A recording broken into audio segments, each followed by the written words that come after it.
R&B diva, Kathy Sledge. She's up next. Let's talk.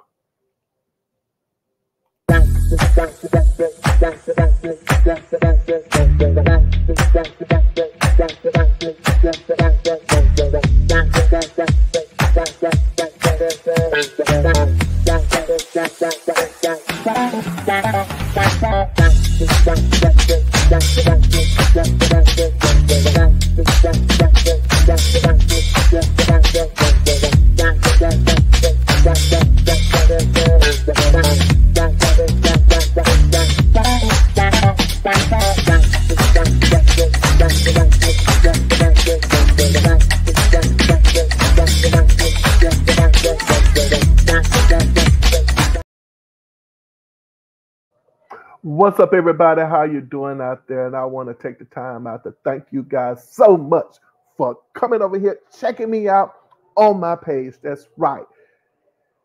I'm your host, Peppy. I'm your R&B historian.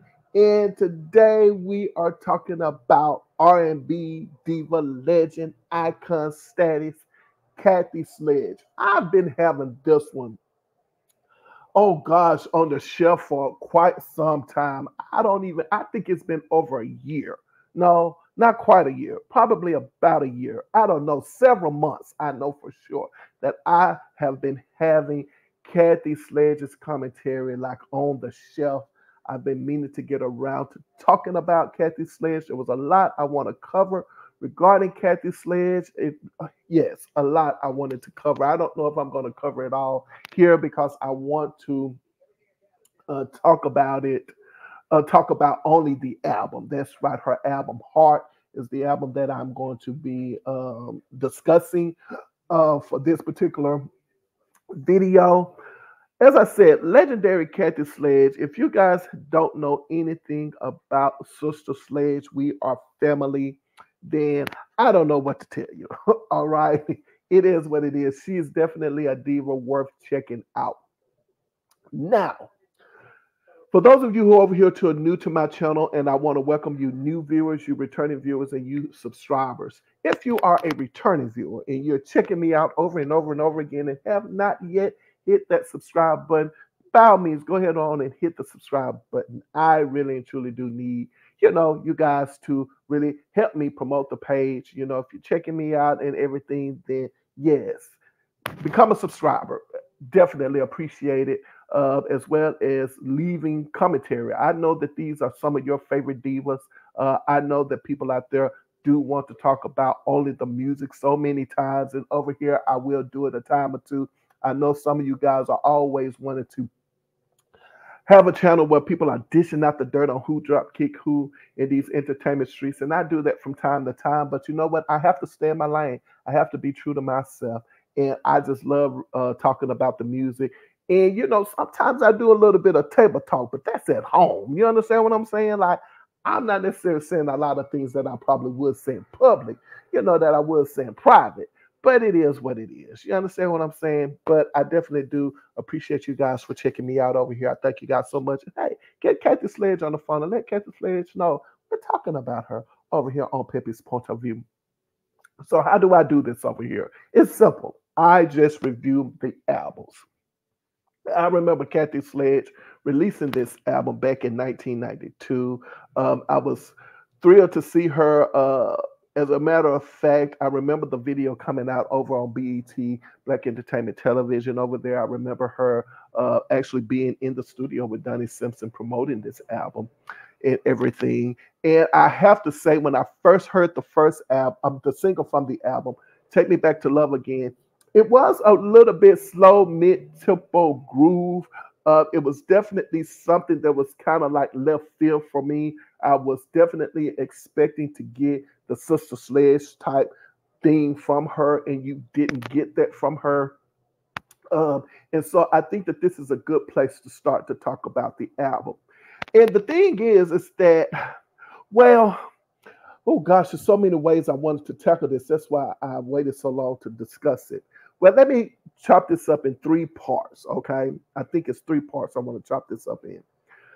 First of all, we have Sister Sledge. And Kathy Sledge is obviously the lead singer of the group, and you, of course, you know that there are some tensions between these sisters that has been going on for years. I think, you know, and all of this is alleged, right? It's alleged because, you know, ooh, Lord, you guys making me tired over here. You know what I'm saying? These things are alleged. It's just what I have been able to witness them talk about in interviews, right? They have been interviewed time and time again about certain things. From my understanding, I don't know if Kathy Sledge left the group or if she was kicked out of the group. But somehow or another, she's not there.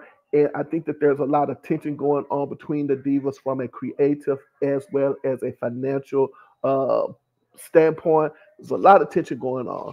And I don't think some of these sisters are even speaking with each other. I definitely don't think that they are at all. So they've gone their separate ways. Um, So as it relates to this album, and this is the reason why I told you every now and then I will dish out the dirt on who dropped Kick 2 in these entertainment streets when it relates to the album. I definitely think that what I am covering relates to this album because you have Kathy Sledge, Sister Sledge status, the legendary Sister Sledge, and Kathy Sledge being the standout voice, the lead voice from that. So when we get this album in 1992 on Epic Records Heart, and I hear the first single, "Take Me Back to Love Again," I'm saying to myself, "Whoa, what? Huh? What? This? Kathy, you're confusing me because this is definitely not Sister Sledge, right?" And so I like it, but I'm not totally embracing it like I probably would have. That's number two. Okay. Number three, there's another R&B diva that came out the same time that Kathy Sledge released this album in 1992, and that is Shantae Moore. Now, how am I making the Shantae Moore Kathy Sledge connection? I tell you why I'm bringing this up. When you hear the song, uh, uh, what is it, Love Taking Over? I think that was the first song from Shantae Moore's debut album. The reason why I bring that up, and I'm bringing up Kathy Sledge, is because I see the two albums, the two divas in the same lane.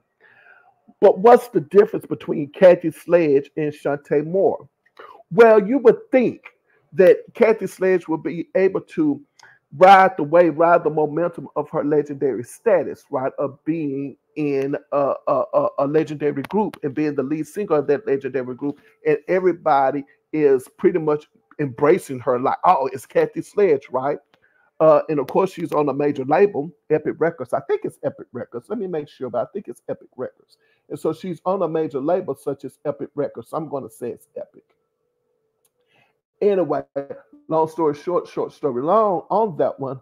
Um, what ends up happening is that I'm thinking, why didn't this album do well? I'm thinking it's because Epic Records didn't promote it. And it very well could be Epic Records is probably thinking, hey, we can ride the wave of Kathy Sledge and her legendary status, that we probably don't have to promote this album the way we probably should. Well, what does Shantae Moore have to do with this? Because again, Shantae Moore, to me, that album, after listening to Kathy Sledge's album, and I love it, not having yet listened to Shantae Moore's debut album, but what I can say is that a song such as Love Taking Over and hearing Kathy Sledge's song, Take Me Back to Love Again, which also became a hit on the dance chart. I think it made it to number one on the dance charts. My thing is that what's the difference between these two divas? It's simple: promotion.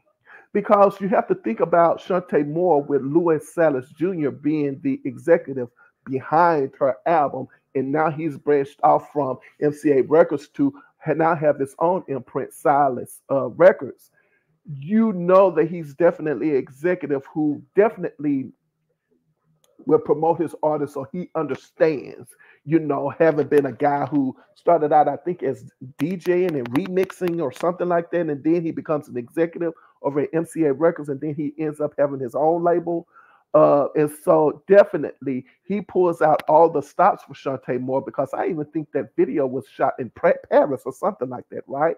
for Shantae Moore. And so what I'm saying is that when I heard Shantae Moore's first single, Love's Taking Over, I felt the same way about Kathy Sledge's single, Take Me Back to Love Again. I'm like, okay, I like it. It's okay, blah, blah, blah. You know, it is what it is. I didn't think nothing else about it. And I'm not like a huge fan of Shantae Moore music. Like, it's just what it is. And so I'm making that connection because I'm like, it's just promotion. This here is definitely a clear case of an artist having a record company and having executives behind them that will push their material. And I'm just wondering if the reason why there was not a push for Kathy Sledge's album is because not that they didn't want to promote it, it's just like, okay, I think we have a sure thing. We won't have to put much behind it because we have the momentum of the Sledge's, name. That's what I want to assume. And sometimes when that doesn't happen, it's just my opinion over here. I think record companies are a tad bit lazy. They don't want to do the work. It's just what it is. They don't want to do the work. They don't want to put any money behind an artist at all. And the minute it looks like they got to feed it a little bit, put some more fuel, on it, or or whatever you want to call it. It's like, we are not gonna do that. It's what it is. It's a done deal. We either gonna move on to the second single, or we're just gonna move on to make plans to put out the second album. Let's just go back into the studio, type of thing. It's how most record executives are. And then being at this moment in time, it's 1992. We probably also understand that at this moment in time, record companies are not thinking about let's do the second single or let's do the second album. They're probably looking at it like, okay, we tried. We're moving on to the next artist. Like, we're not even thinking about, what we have here and trying to make it work. And sure enough, with an artist such as Kathy Sledge, the record companies were like, well, now we're not going to try to promote this at all, And it's unfortunate. That's why I feel like Kathy Sledge kind of got lost in the shuffle. Definitely rooting for her, with the album. And now that I heard the entire album some months ago, and then I went back to just kind of, get a little feel for it so that I can get back into my groove of what I wanted to talk about with you guys over here. And so now, again, I can honestly say this is a decent record. It really is a decent record. This is not a slouch record at all. Yeah, I like some songs more than the others, but it is what it is on any album. There's 11 tracks in it, and I can tell you right now, I like 1, 2, 3, 4, 5, 6, 7. I like 7 out of the 11 songs. You can't lose, right? That's kind of like a good place to be, when we're talking about albums, like in 7 out of the 11 songs. Yes, there's some albums out there that I like all of them equally. Every song on the album is a bop. Unfortunate for this album, every song to me is not a bop, but I think that with promotion and getting behind this record, she should have definitely had a more successful album than what happened. So the first single, Heart, it's a smooth out song that has a message in it. It's a great song with a great message in it. Now there's a guy who produces it by the name of Charles Farrer. I don't know much about him, but there's another guy that shows up. And when I saw the name Troy Taylor, I said, I know that name from somewhere, Troy Taylor. And it's from another R&B Divas album. And if I'm not mistaken, I think it's Sherelle's 1991 album, The Woman I Am. I think he has a song on that album. Troy Taylor does. I have to go back and look and see, but I think that's where that name is coming from, Troy Taylor. This guy has gotten a lot of production work around this time, and he definitely does show up, I think, on Sherelle's album. It's a great song. I like it a lot. Troy Taylor's song, Heart. Good song with a good message. And as I said, when I was first heard the first song, this is definitely what makes me think about Shantae Moore. Then we get to the second single, or the second song, Take Me Back to Love Again, a lead single. Great video. I also remember her performing this song on Apollo as well. And like I said, it was a really good single. And it did decent for her, especially on the dance charts. I believe it got all the way up to number one on the dance charts. Then we have another song called Every Little Way. Every Little Way is an up-tempo song, and it's to me, this song to me is a contender. It should have been a contender for a single. It should have been. I like the mid tempo vibe. It's just a nice catchy groove to me. But we get to a song called Reason for This, which is a ballad.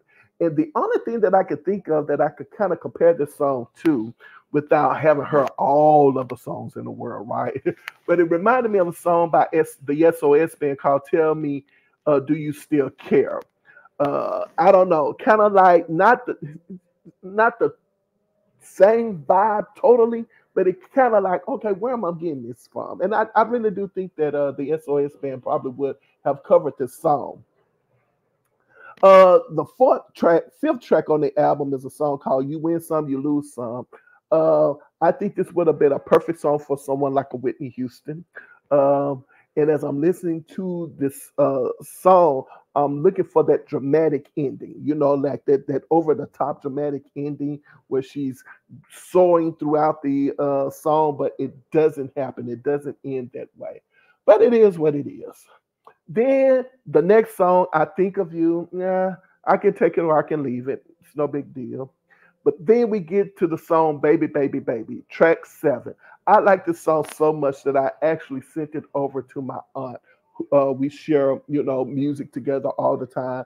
And so I was like, wait a minute, you got to hear this song. So I sent Baby, Baby, Baby over to my aunt because I liked it that much. And it's probably my favorite song on the album. Uh, Baby Baby is definitely that song that if I'm going to play this album, I'm going to play this song. And then, of course, the song Pleasure.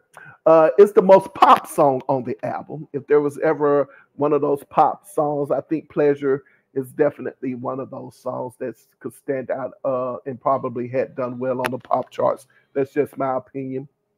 And then after that, the album, the next 3 tracks, Careful, All of My Love, and Since I Found You, excuse me, would be the other 3 songs of the 4 songs that I could kind of take or leave. Definitely a great album. It still is. It's some of the producers on the album that showed up that I was kind of, surprised that would have been Byron Loren. Excuse me, not Byron, Brian Loren. Now, I remember Brian Loren from back in the day, and I also remember him from producing songs on Vesta Williams' first album. And I was going to say something. When I said Vesta Williams mentioned, oh my, once in an interview when she was talking about her debut album and working on it, she was talking about how difficult it was and how one of the producers or some of the producers on the album was very difficult to work with. And it's no secret. I mean, it wasn't a lot of producers on Vesta Williams' first album, I don't think. Of course, David, what's that guy named? Oh, David, Crawford, right? David Crawford, if I'm not mistaken, is one of the guys that showed up on some of Vesta Williams' albums. And anyway, I was like, well, wait a minute, there's not a lot of producers on her album.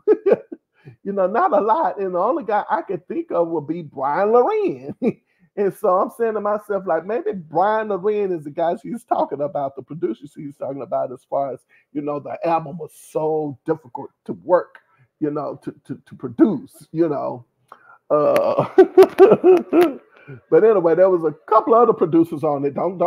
I'm not just saying it was Brian Loren, but she definitely said she was not handled, and great, on it. As a matter of fact, I think she called it Napoleonic handling.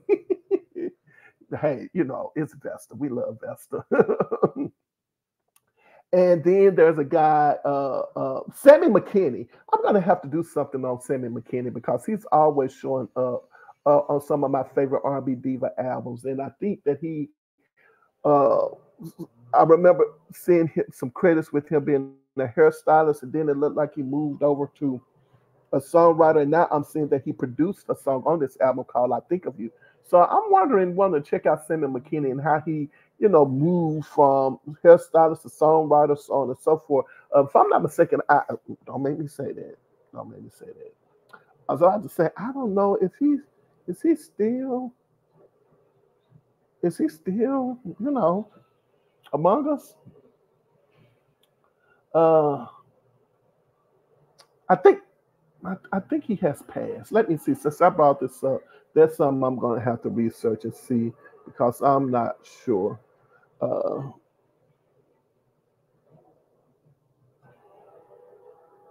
yeah, I'm seeing that it looked like he passed back in 2008. Okay, I just wanted to make sure because I was like, you know, uh, yeah, it says he passed in 2008. Yeah, but I think I need to do something on Sammy McKinney because of his name is always showing up on some of my favorite divas albums and so on and so forth. But then you have Barry J. Eastman, who produced on the album, as well as a guy by the name of Philip Lightfoot. Now, if I'm not mistaken, I think that this guy, she's married to a guy whose last name is Lightfoot, and I'm wondering if Philip Lightfoot is her husband. I think it is. And then, of course, Lamel Humes. Oh, we all love Lamel Humes. Is what it is, with his work with Mickey Howard, as well as Stephanie Mills. Whew. Great album. Great album. As I said, I think in this case, uh, it would be promotion. The record companies did not promote the album. They should have. An artist such as a Kathy Sledge should have got top billing, for this. Like they should have pulled out all the stops for her. And well, they didn't. It is what it is. Well, if you made it this far in my commentary, I think it's only appropriate for me to say, hey, hit that subscribe button. Hang out with me for a while. Support the channel. I appreciate you guys, out there and all of the things that you're doing, for me. I appreciate it so much. Thank you guys so much. Uh, Over here, my motto is simple: put your behind where your heart desires to be. And whenever I leave my mother's presence, she always says to me, baby, remember, I love you, but God loves you best. Look forward to seeing you next video. And until then, you know what to do. Take care of yourselves.